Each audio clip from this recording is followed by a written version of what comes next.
ನಮಸ್ಕಾರ, ನೀವು ನೋಡ್ತಾ ಇದ್ದೀರಾ ನ್ಯೂಸ್ ಫಸ್ಟ್ ಪ್ರಾಪರ್ಟಿ. ನಾನು ರಾಹುಲ್ ದಯಾನ್. ಬೆಂಗಳೂರಿನಲ್ಲಿ ಪ್ರತಿನಿತ್ಯ ಅನೇಕ ಅಪಾರ್ಟ್ಮೆಂಟ್ಗಳು ಹಾಗೂ ಲಕ್ಸುರಿ ಹೋಮ್ಸ್ ಉದ್ಘಾಟನೆ ಆಗ್ತಾ ಇರ್ತವೆ, ಅದರ ಜೊತೆಗೆ ನಿರ್ಮಾಣವಾಗ್ತಾ ಇರ್ತವೆ. ಆದರೆ ಯಾವಾಗಲಾದರೂ ಒಂದು ಸಾರಿ ರೋಡ್ನಲ್ಲಿ ಹೋಗಬೇಕಾದ್ರೆ ನಿಮ್ಗೆ ಯಾವತ್ತಾದರೂ ಅನಿಸಿದೆಯಾ, ಇಷ್ಟು ಮನೆಗಳು ನಿರ್ಮಾಣ ಆಗ್ತಾ ಇರ್ತಾವಲ್ಲ, ಇದನ್ನೆಲ್ಲ ಯಾರು ಕೊಂಡ್ಕೊಳ್ತಾರಪ್ಪ ಅಂತ? ಹೌದು, ಪ್ರತಿಯೊಬ್ಬರಿಗೂ ಕೂಡ ಈ ಪ್ರಶ್ನೆ ಕಾಡೇ ಕಾಡಿರುತ್ತೆ. ಸೊ ಫ್ಯಾಕ್ಟ್ ಆ್ಯಂಡ್ ಫಿಗರ್ಸ್ ಮೂಲಕ ಇವತ್ತು ಆ ಪ್ರಶ್ನೆಗೆ ನಾವು ಉತ್ತರ ಕೊಡ್ತೀವಿ. ಮೊದಲನೇದಾಗಿ, ಬೆಂಗಳೂರಿನಲ್ಲಿ ಈ ಐಷಾರಾಮಿ ಮನೆಗಳನ್ನು ಯಾರು ಖರೀದಿ ಮಾಡ್ತಾ ಇದ್ದಾರೆ? ಈ ಪ್ರಶ್ನೆಗೆ ಉತ್ತರ ಪ್ರಮುಖವಾಗಿ IT ಕ್ಷೇತ್ರದ ವೃತ್ತಿಪರರು, ಅಂದರೆ ಟೆಕ್ಕಿಗಳು, ಅದರ ಜೊತೆಗೆ ಸ್ಟಾರ್ಟಪ್ ಸಂಸ್ಥಾಪಕರು, ಕಾರ್ಪೊರೇಟ್ ಸಂಸ್ಥೆಗಳ ಉನ್ನತ ಅಧಿಕಾರಿಗಳು ಮತ್ತು ಅನಿವಾಸಿ ಭಾರತೀಯರು, ಇವರೇ ಖರೀದಿ ಮಾಡ್ತಾ ಇದ್ದಾರೆ.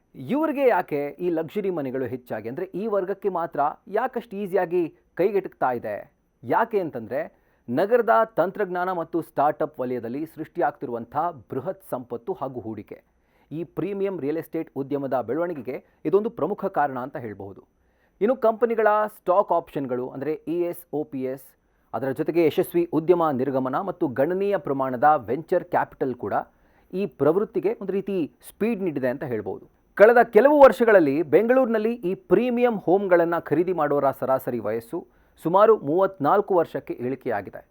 ಇದು ತಮ್ಮ ಜೀವನ ಶೈಲಿಯನ್ನು ತ್ವರಿತವಾಗಿ ಮೇಲ್ದರ್ಜೆಗೆ ಏರಿಸೋಕೆ ಬಯಸುವಂಥ, ಅಂದರೆ ಈ ಲೈಫ್ ಸ್ಟೈಲ್ ಅಪ್ಗ್ರೇಡೇಷನ್ ಅಂತ ಏನು ಕರಿತೀವಿ, ಅದನ್ನು ಮಾಡೋಕ್ಕೆ ಇಚ್ಛೆ ಪಡುವಂಥ, ಜೊತೆಗೆ ಗಣನೀಯ ಆದಾಯ ಹೊಂದಿರುವಂಥ ಯುವ ಮಿಲೇನಿಯಲ್ 1994ರಿಂದ ಈಚೆಗೆ ಹುಟ್ಟಿರುವಂಥ ಖರೀದಿದಾರರ ಆಸಕ್ತಿಯನ್ನು ಇದು ಎತ್ತಿ ತೋರಿಸ್ತಾ ಇದೆ.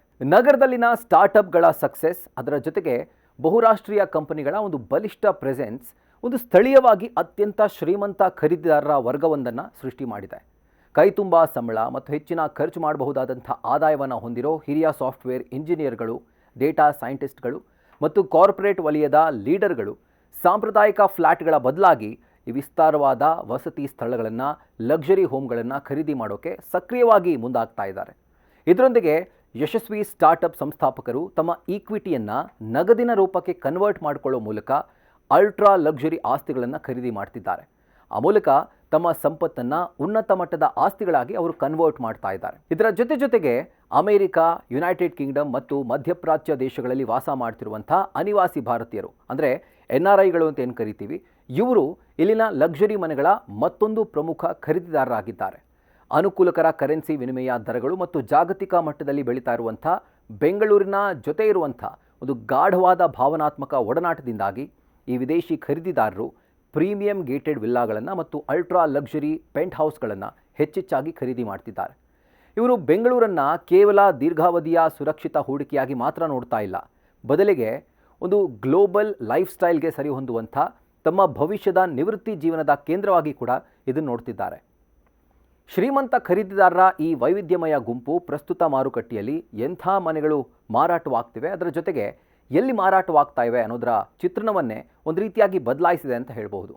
ಖಾಸಗಿ ಎಲಿವೇಟರ್ಗಳು, ಸ್ಮಾರ್ಟ್ ಹೋಮ್ ಆಟೋಮೇಷನ್ ಮತ್ತು ವೆಲ್ನೆಸ್ ಸೌಲಭ್ಯಗಳನ್ನು ಒಳಗೊಂಡಿರುವಂಥ 5,000 ಸ್ಕ್ವೇರ್ ಫೀಟ್ಗಿಂತಲೂ ದೊಡ್ಡದಾದಂಥ ವಿಲ್ಲಾಗಳು, ಕಡಿಮೆ ಜನಸಂಖ್ಯೆ ಹೊಂದಿರುವಂಥ ವಸತಿ ಸಂಕೀರ್ಣಗಳು, ಅದರ ಜೊತೆಗೆ ಬೃಹತ್ ಅಪಾರ್ಟ್ಮೆಂಟ್ಗಳ ಕಡೆಗೆ ಬೇಡಿಕೆ ತೀವ್ರವಾಗಿ ಬದಲಾಗಿದೆ. ಇದು ಒಂದು ರೀತಿ IT ಇಂಪ್ಯಾಕ್ಟ್ ಅಂತಲೇ ಹೇಳ್ಬಹುದು.